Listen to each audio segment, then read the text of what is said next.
61쪽 혹은 2쪽에 있습니다. 사사기 2장 6절 말씀부터 15절 말씀까지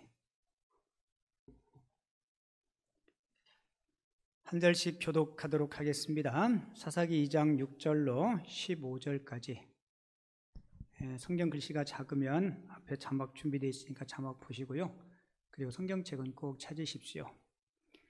6절 제가 먼저 읽습니다. 전에 여호수아가 백성을 보내매 이스라엘 자손이 각기 그들의 기업으로 가서 땅을 차지하였고, 백성이 여호수아가 사는 날 동안과 여호수아 뒤에 생존한 장로들 곧 여호와께서 이스라엘을 위하여 행하신 모든 큰 일을 본 자들이 사는 날 동안에 여호와를 섬겼더라.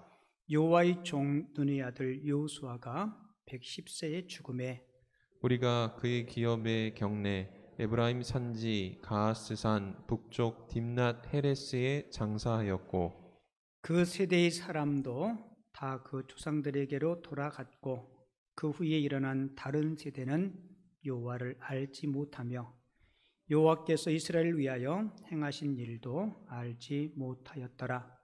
이스라엘 자손이 여호와의 목전에 악을 행하여 바알들을 섬기며 애굽 땅에서 그들을 인도하여 내신 그들의 조상들이 하나님 여호와를 버리고 다른 신들 곧 그들의 주위에 있는 백성의 신들을 따라 그들에게 절하여 여호와를 진노하시게 하였으되, 곧 그들이 여호와를 버리고 바알과 아스타롯을 섬겼으므로.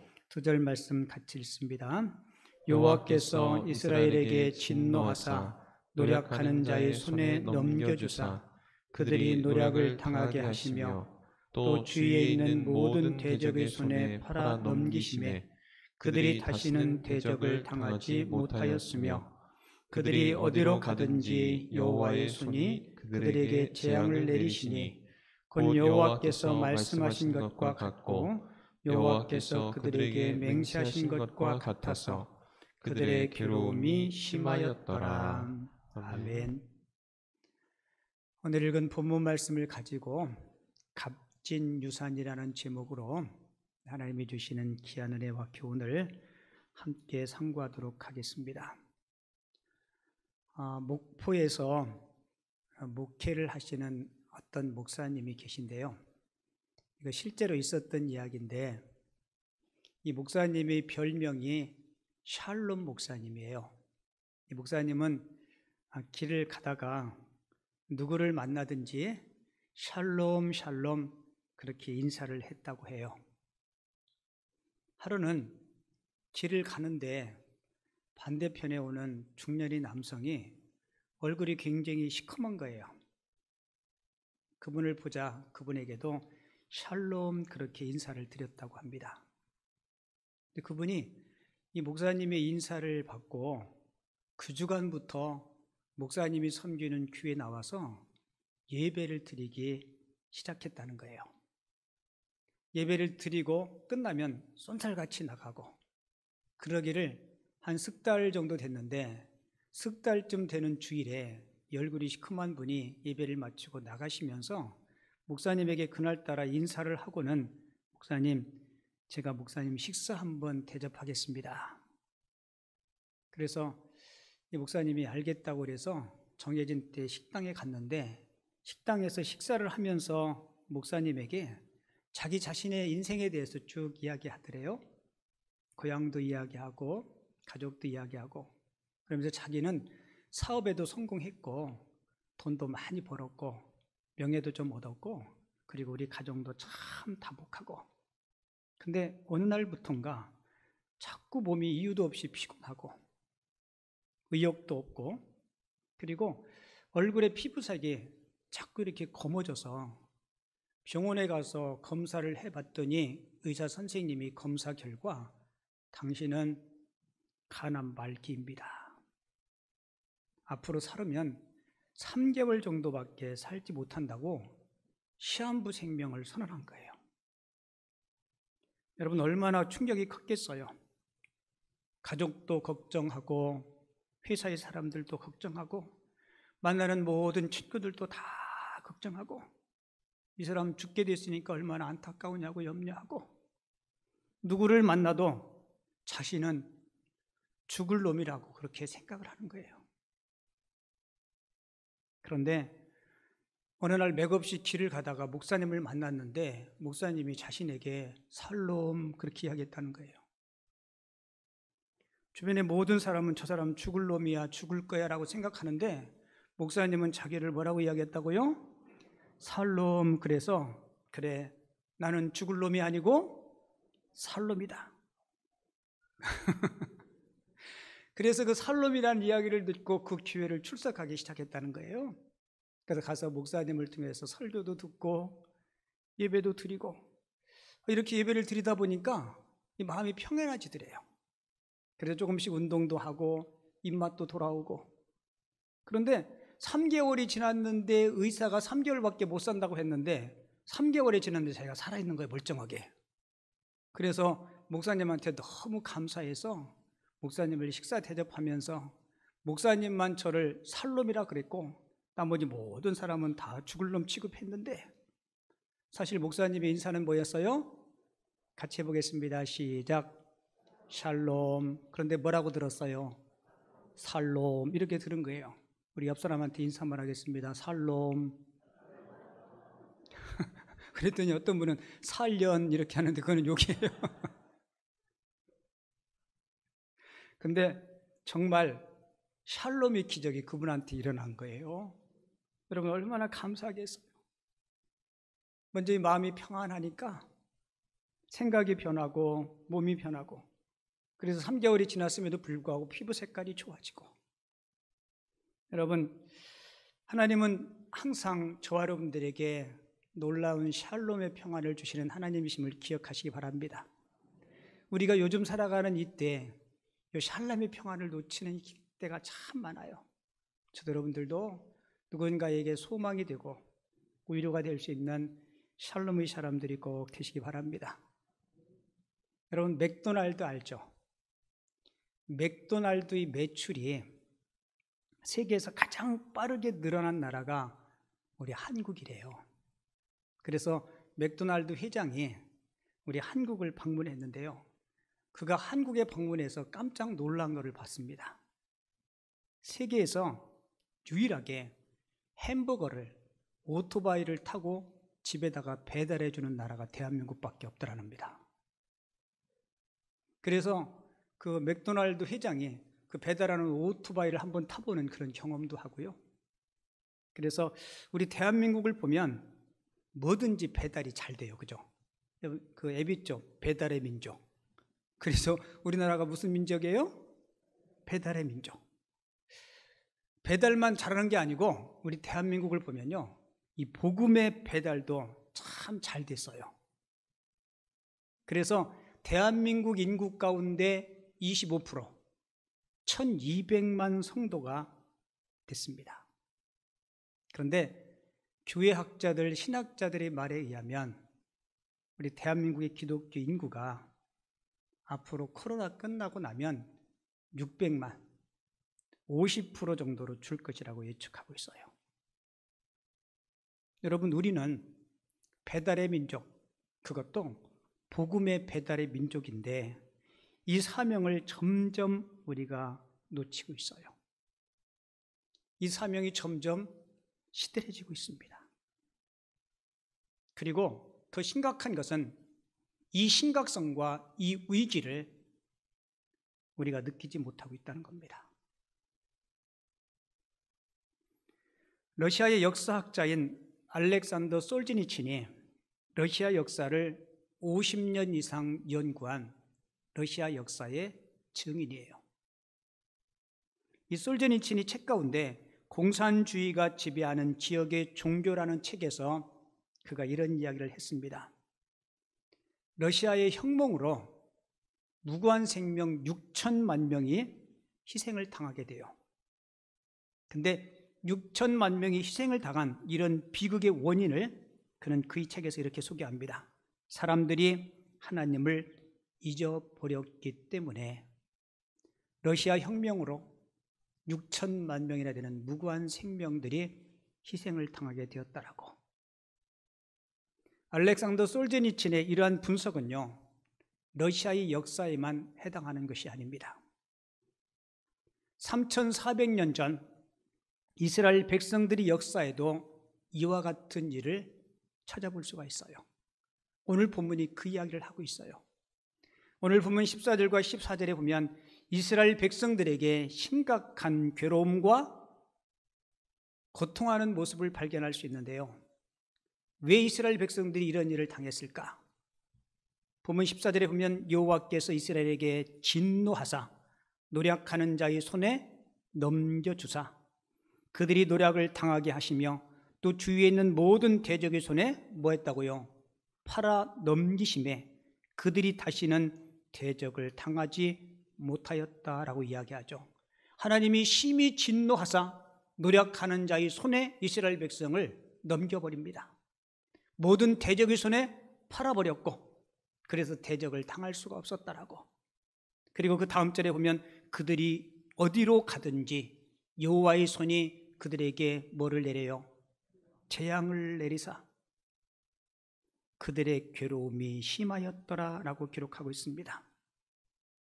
여러분, 하나님은 그 백성이 어디로 가든지 형통케 하시고 보호해 주시고 도와주시는 하나님이셨는데 그런 하나님이 그 백성들에게 재앙을 내리고 그래서 괴로움이 심했다라고 성경은 이야기해요. 여러분, 우리가 알고 있는 하나님은 사랑의 하나님이신데 그 하나님이 당연히 그 백성들을 보호하시고 그 백성들을 지켜주시는 것이 당연한 일 아닙니까? 그런데 왜 오늘 성경 본문은 도대체 하나님께서 왜 이런 일을 하셨을까라는 의구심이 생길 정도예요. 여러분, 우리가 하나님 앞에 내 마음대로 살아도 하나님이 늘 우리를 지켜주시고 보호해 주시는 그런 하나님이 아니십니다. 우리가 하나님 앞에 불순종하면 하나님의 뜻대로 살게 하기 위해서 하나님의 백성이라 할지라도 노력하는 자의 손에 팔기도 하고요. 대적의 손에 넘기시기도 하시고요. 어디를 가든지 재앙을 내리시는 하나님이심을 꼭 기억하셔야 합니다. 이게 여러분 하나님을 우리가 경외하고 하나님을 두려워할 줄 알아야 돼요. 이스라엘 백성들이 괴로움을 당하게 된 원인을 오늘 성경은 우리에게 몇 가지를 교훈하고 있는데요. 그 첫 번째 이유는 믿음의 유산을 남기지 못했기 때문이라고 성경은 말씀하고 있습니다. 그러니까 이 문제의 발단은 하나님의 능력과 그분에 대한 신앙을 가지고 있었던 기성세대들이 다음 세대들에게 하나님과 그에 대한 믿음과 신앙의 유산을 잘 전달하지 못했다는 거예요. 본문 10절을 보면 그 세대의 사람도 다 그 조상들에게로 돌아갔고 그 후에 일어난 뭐라 얘기해요? 다른 세대는 여호와를 알지 못하며 여호와께서 이스라엘을 위하여 행하신 일도 알지 못하였더라라고 기록하죠. 여러분, 왜 이스라엘이 축복의 땅 가나안에 들어와서 기쁨과 즐거움과 행복을 누리지 못하고 괴로움만 심하게 되었을까? 그 이유가 뭐예요? 믿음의 유산을 자녀들에게, 다음 세대들에게 물려주지 못했기 때문입니다. 솔제니친의 말처럼 러시아가 혁명으로 6천만 명이 희생당한 비극적인 원인은 러시아 백성들이 하나님을 버렸기 때문에. 여러분, 이런 비극이 러시아나 사사시대에만 있는 게 아니에요. 여러분, 지금 북한을 한번 생각해 보세요. 지금부터 100여 년 전에 평양을 제2의 예루살렘이라고 불렀습니다. 그렇게 불려질 만큼 성령이 충만한 도시였어요. 지금 우리 합동 측에 신학생들을 훈련하고 양성하는 학교가 사당동에 있는 총신대학교, 용인 지나서 조금 더 가다 보면 양지에 있는 총신대학교 신학대학원이에요. 총신대학교의 전신이 평양신학교입니다. 그런데 하나님을 섬기고 예배하던 경배의 대상이 김일성 우상화로 바뀌면서 그 땅에 하나님의 영광이 떠나게 되죠.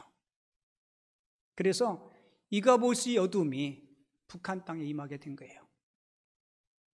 여러분, 가끔 우리 탈북자들을 통해서 북한의 실상들을 좀 이야기 듣지 않습니까? 얼마나 비참한지.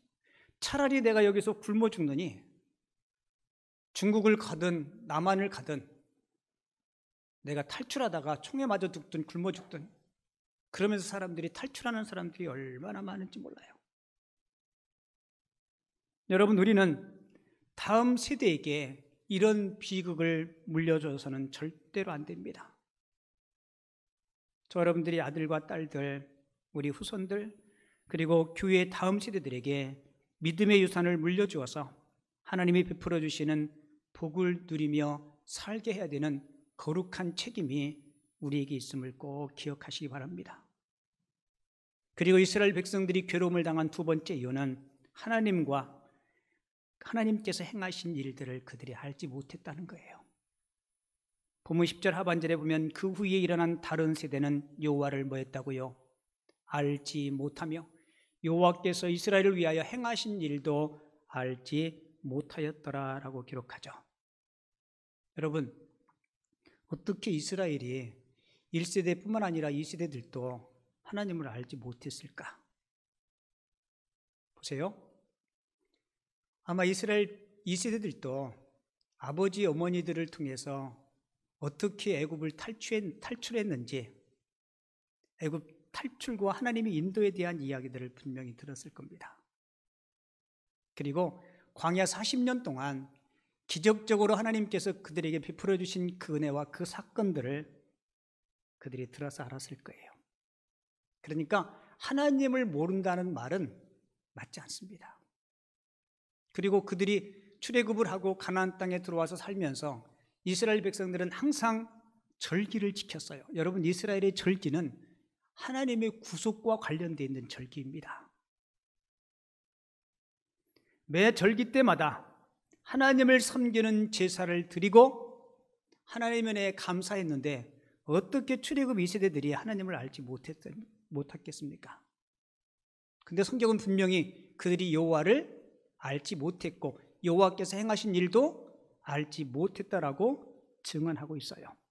그러니까 여기서 하나님을 알지 못했다는 이야기는 지식적으로 하나님을 몰랐다는 의미가 아닙니다. 절기를 언제 드려야 되는지, 그리고 어떻게 드려야 되는지 이미 그들은 다 알고 있었어요. 근데 그들의 알은 마음으로 그리고 삶으로 알미 아니고 형식적인 알에 불과했다는 겁니다. 그러니까 정말 삶 속에서 체험되어지고 경험되어진 하나님을 안 것이 아니었어요. 출애굽 2세대들은 부모님과 함께 제사를 드렸고 부모님이 드리는 제사의 모습도 보았고 섬기는 모든 삶도 보았지만 그냥 형식적으로 따라한 거예요. 그렇기 때문에 출애굽 2세대들이 여호와의 목전에서 악을 행할 수밖에 없었다는 것입니다. 그러니까 하나님을 머리로만 알면 언제든지 하나님을 등지고 하나님을 버릴 수 있어요. 그런데 삶에서 하나님의 살아계심을 정말 체험한 사람들은요, 어떤 시련과 어려움이 와도 절대로 하나님을 포기하지 않습니다.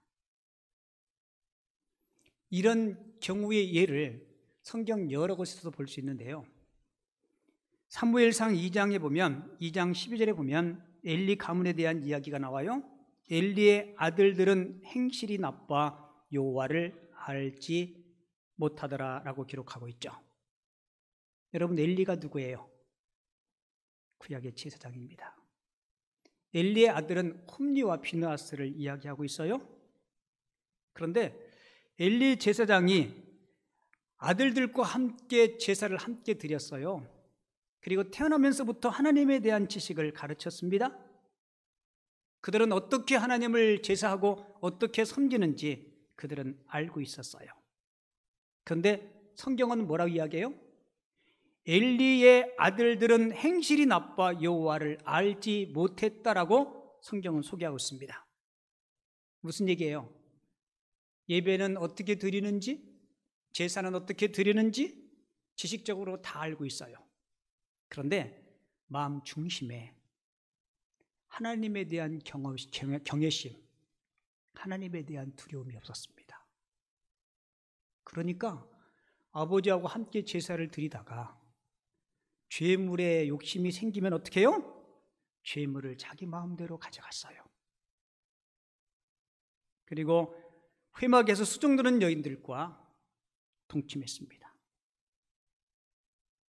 하나님을 두려워하지 않으니까, 머리로만 하나님을 알으니까, 가슴으로는, 체험으로는 하나님을 만나지 못했으니까 그들이 이런 일을 저지른 거예요.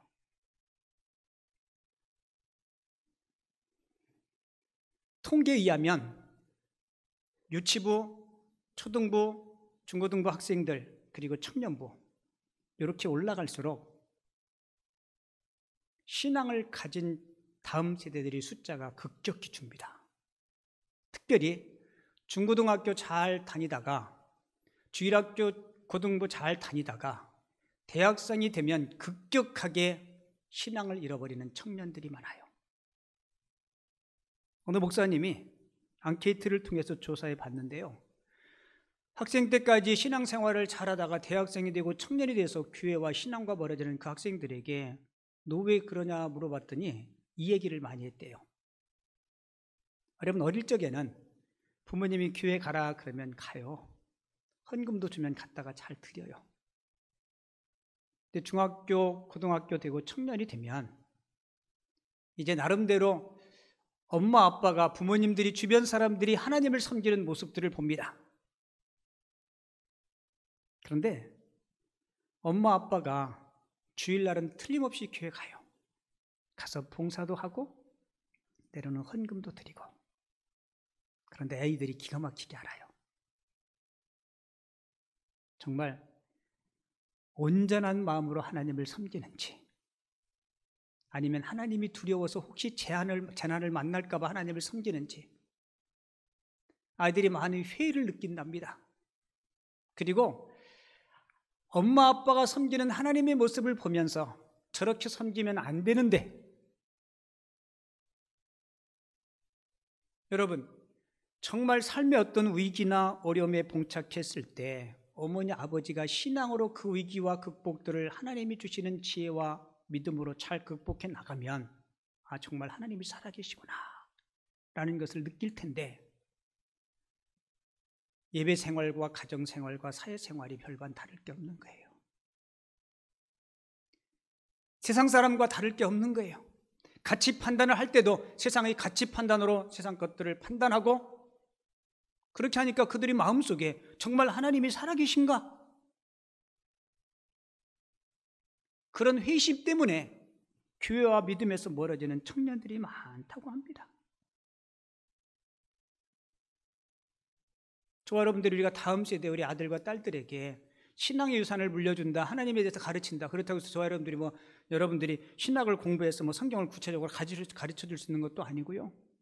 중요한 것은 여러분들이 올곧게 진실하게 하나님을 잘 섬길 때 여러분들 가운데 역사하시는 그 하나님을 보고 우리 자녀들이 가슴으로, 삶으로 그 하나님을 배우고 섬겨갈 줄을 믿습니다. 아버지가 목사이기 때문에 자녀들이 저절로 하나님을 잘 섬기겠지, 그렇지 않더라고요. 때로는 장로님 자녀들도, 권사님, 집사님 자녀들도 믿음 안에서 떠나는 경우가 많이 있어요. 그래서 우리 모두가 개개인적으로 우리 자녀들이 하나님을 경험하고 하나님을 마음에 모시고 하나님을 두려워할 수 있는 그 믿음을 우리 자녀들이 마음속에 잘 심어줬으면 좋겠습니다. 그리고 특별히 교회에서도 지금 한국교회에 주일학교가 없는 교회들이 많아요. 저도 여러분들도 우리들에게 맡겨주신 우리 교회 어린이들, 청소년들, 우리 다음 세대를 위해서 더 많이 관심 갖고 기도하고, 그리고 구체적으로 그들을 섬길 수 있는 그런 섬김의 장에 여러분들이 열정과 시간과 여러분들이 사랑을 좀 쏟을 수 있는 하나님의 사람들이 꼭 되시기 바랍니다. 내가 가슴으로 하나님을 알고 내가 진실함으로 하나님을 믿고 그리고 경험적으로 체험적으로 하나님을 닮아가고 발견할 수 있는 그들. 그래서 삶의 어떤 역경과 고난 앞에서도 세상의 가치관 추구하지 않고 하나님을 전적으로 붙잡고 매어 달릴 수 있는 믿음의 사람들로 먼저 우리 자신들이 서야 되겠고요. 그리고 우리 자신들이 그렇게 섬기는 하나님의 모습을 우리 가정의 자녀들, 다음 세대들이 보고 담고 경험할 수 있는 은혜를 우리 모두가 누렸으면 좋겠습니다. 지혜왕 솔로몬이 잠언서 22장 6절에서 이렇게 이야기하죠. 마땅히 행할 길을 아이에게 뭐라고요? 가르치라. 그리하면 늙어도 그 길을 떠나지 아니하리라 라고 말씀하고 있어요. 잠언서 22장 6절에서 마땅히 행할 길을 아이에게 가르치라. 이 말은 학교에서 선생님이 뭔가를 지식을 아들에게 가르치라는 말보다는요, 이 뜻이 더 강해요. 길들이라. 뭐라고요? 길들이라. 훈련시키라. 그리고 그 단어의 뜻에는 내 일생을 다 바쳐 길들이라. 이게 뭐예요? 하나님을 섬기고 경외하는 것이 거룩한 습관이 되어서 일평생 그 하나님을 섬길 수 있도록 그렇게 훈련시키라는 겁니다. 여러분, 이것이 많은 재산을 물려주는 것보다 더 큰 유산임을 깨달으셔야 돼요. 신앙을 잃어버리면 모든 것을 잃어버리는 것입니다. 하나님을 잃어버리면 그들이 삶 전체를 잃어버리는 것이에요. 여기 같이 한번 읽어볼게요. 시작. 신앙을 잃어버리면 모든 것을 잃어버리는 것입니다. 하나님을 잃어버리면 그들의 삶 전체를 잃어버리는 것입니다. 여러분 인정하시나요?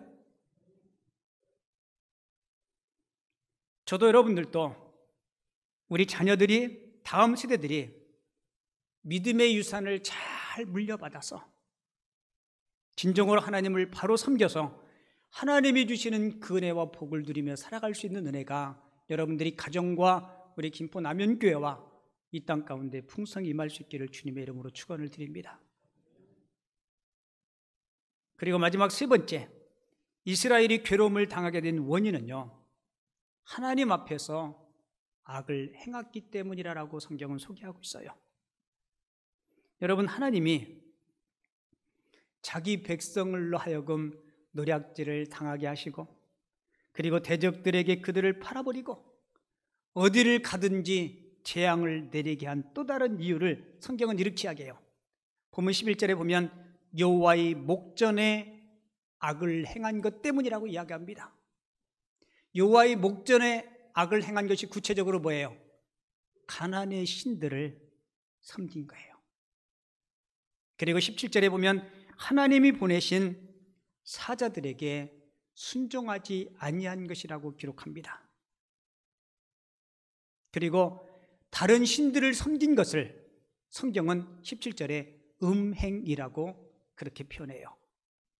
신랑 되신 하나님을 신부된 이스라엘이 음행했다. 여러분, 왜 음행이라는 표현을 쓸까요? 하나님 보시기에 대단히 괘씸했기 때문에 그런 표현을 써요. 제가 아는 어떤 권사님이요, 남편이 젊었을 때 외도를 했대요. 아주 꽤 오래된 일인데요. 근데 그 권사님이 아직도 데리고 살아요. 오래된 이야기니까 저한테 한 이야기예요. 때로는 사업에 실패해서 쫄딱 망하고, 때로는 밖에 나가서 이런저런 일, 잘못된 일도 하고, 근데 그런 건 다 용서가 되는데 이것만 잘 용서가 안 되더래요. 너무 괘씸해서. 지금 저기 경주로 이사 가셨는데 권사님이 신앙이 있어요. 기도했더니 하나님 이거 내쫓을까요? 발로 뻥 차버릴까요? 그랬더니 그냥 데리고 살아라. 그분이 두 번 다시 그렇게 하지 않겠다고 용서도 빌고 사과하고 지금까지 데리고 살더라고요. 근데 그분이 그래요. 다른 거는 다 용서가 되고 머릿속에서 기억 속에서 사라지는데 그것만은 잘 안 사라진다고. 그래서 신랑 되신 하나님이 신부된 이스라엘이 하나님 목전에서 바알과 아세라를 섬긴 것을 뭐라고요? 음행한 죄라고. 얼마나 괘씸했으면 이렇게 표현할까요? 여러분, 하나님께서 베풀어 주신 그 사랑을 경험한 그들이, 특별한 사랑을 받은 이스라엘 백성들이 어떻게 하나님을 버렸을까? 여러분, 오늘 본문에 보면 하나님을 버렸다는 이 표현은요, 정말로 이스라엘 백성들이 하나님을 까맣게 잊고 이방신들을 섬겼다, 여러분, 그런 의미가 아니에요.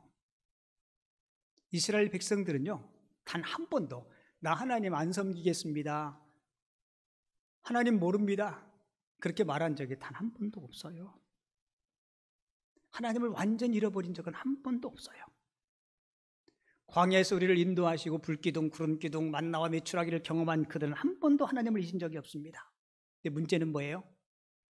신랑도 있는데 또 다른 신랑을 만나는 거예요. 성경을 이렇게 해야죠. 여호와의 목전에서 양다리 걸친 거죠. 11절 볼까요? 이스라엘 자손이 어디서요?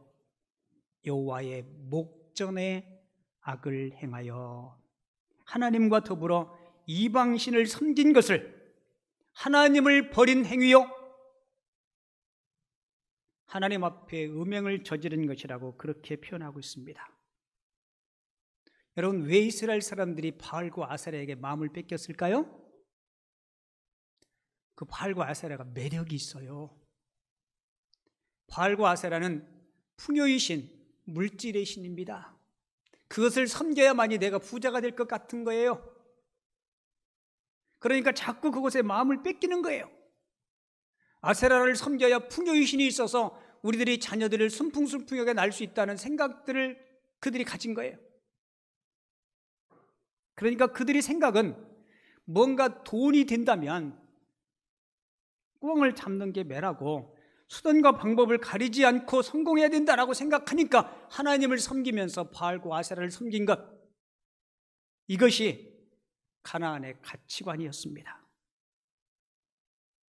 잘 사는 것이 무엇인지, 하나님 앞에 잘 사는 것이 무엇인지 이 백성들이 이 부분에서 실패한 거예요. 여러분, 하나님의 백성들에게 잘 산다는 게 뭐예요? 하나님의 백성들에게 잘 산다는 것은요, 바르게 사는 겁니다. 뭐하게 사는 거라고요? 바르게. 그 밑에 자막은 같이 읽어요. 천천히 시작. 창조의 목적과 의도에 맞게 하나님의 말씀을 따라 사는 것입니다. 잘 사는 게 뭐예요? 바르게 사는 것이고, 바르게 사는 게 뭐예요? 하나님께서 우리를 창조하신 창조의 목적에, 그 의도에 맞게 하나님의 말씀을 따라 사는 것이 잘 사는 것이고 바르게 사는 것인데, 이스라엘 백성들이 이것을 놓친 거예요. 우리는 이거 안 놓치나요? 여러분, 바알과 아세라가 3400년 전에 이스라엘 백성들이 마음속에만 있는 게 아니더라고요. 지금 우리 곁에도, 우리 주변에도, 우리 마음속에도 바알과 아세라가 하나님과 나 사이를 가로막을 수 있어요. 뭐니 해도 뭐니가 최고라고 요즘 사람들이 하나님보다 물질의 우상 앞에 많은 것을 뺏기고 놓치고 살아요. 그런 잘못된 가치관이 팽배하니까 요즘 공부하는 학생들에게 한번 물어보세요. 너 공부 왜 하니? 좋은 대학 가려고요. 좋은 대학 가서 뭐 하려고? 뭐라고 얘기할까요? 좋은 데 취직하려고. 좋은 데 취직해서 뭐 하려고? 돈 많이 벌려고요. 돈 많이 벌어서 뭐 하려고? 다 자기가 중심에. 하나님은 자기 삶에 비집고 들어갈 틈이 없어요. 여러분, 잘 생각해 보세요. 우리가 교회 나와서 하나님이 나의 삶의 전부입니다, 인생의 생사학을 주관하신 분이고 인류의 흥망성쇠를 주관하신 분이십니다. 그렇게 이야기하면서 실제로 여러분들의 삶에서도 구체적인 삶에서 그 하나님을 하나님으로 인정해 드리고 있는지 여러분 이거 점검하셔야 돼요. 내가 그렇게 살지 않으면 아무리 입술로 우리 다음 세대들에게 하나님과 그분이 행하신 일들을 가르쳐도 애들에게는 와닿지 않습니다.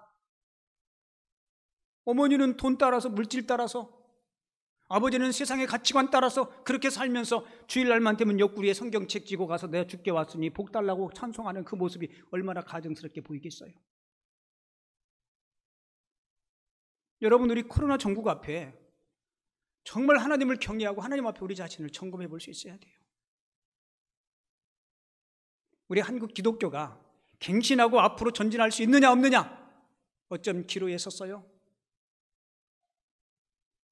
복음의 민족, 배달의 민족의 귀한 사명을 받았는데 코로나 끝나면 한국교회 반통만 난다는 이야기들을 여러 사람들이 해요. 지금 조그만 개척교회들, 힘든 교회들, 문 닫은 교회들이 한두 교회가 아닙니다. 누구 잘못이에요? 우리들의 잘못이에요. 40년, 50년 전에 우리 신앙의 선배들은 그렇게 하나님 앞에 예배하지 않았어요. 저도 여러분들도 우리 아들과 딸들이 올곧게 하나님 잘 못 섬기는 모습 때문에 가슴 아파하고 눈물로 하나님 앞에 기도하고 우리에게 맡겨주신 김포 남현교회 다음 세대들을 위해서 여러분 소중한 것들을 좀 드리고 여러분들의 시간과 정열과 탤런트와 가진 것들을 드리고 투자할 수 있어야 돼요. 여러분 그게 망하는 일일까요? 아니요. 여러분 그게 살 길입니다. 여러분들이 잘 아는 미국의 16대 대통령 아브라함 링컨, 9살 때 어머니 낸시 여사가 세상을 떠나요. 마지막 임종하면서 아들에게 준 게 뭔지 알죠? 어머니가 평생 읽었던 성경책을 아들에게 주면서 마지막으로 이렇게 유언을 했다고 그러죠. 아들아, 항상 성경 읽고 하나님이 말씀대로 살고 하나님을 사랑하고 이웃들을 사랑하라. 그 어린 꼬마가 그 어머니의 마지막 유언대로 한 평생을 성경 읽고 기도하는 삶을 살아요. 기록에 의하면 링컨은 정식 학교 교육을 1년도 채 받지 못했다 그럽니다. 그가 대통령이 취임한 후에 취임 연설을 하면서 이렇게 하겠대요. 오늘의 내가 나된 것은 어머니의 기도요, 어머니께서 가르쳐 주신 성경 말씀을 배운 덕택입니다라고 연설을 했다고 합니다. 여러분, 본문에 이스라엘의 아픈 역사가 우리 가정과 교회와 이 민족 가운데 되풀이되는 일이 없도록 아름다운 믿음의 유산을 우리 자녀들에게 물려주고요. 그리고 저도 여러분들도 무엇보다도 하나님 앞에 신앙 안에서 잘 사는 성도들이 꼭 되었으면 좋겠습니다. 그래서 여러분들이 가정에 풍성한 주의 샬롬의 은혜가, 교회 가운데 풍성한 주의 능력의 은혜가 이 민족 가운데 우리가 배달의 민족, 복음의 배달의 민족으로서 귀한 사명 잘 감당할 수 있는 이 땅과 이 민족이 되어줄 수 있기를 주님의 이름으로 축원을 드립니다.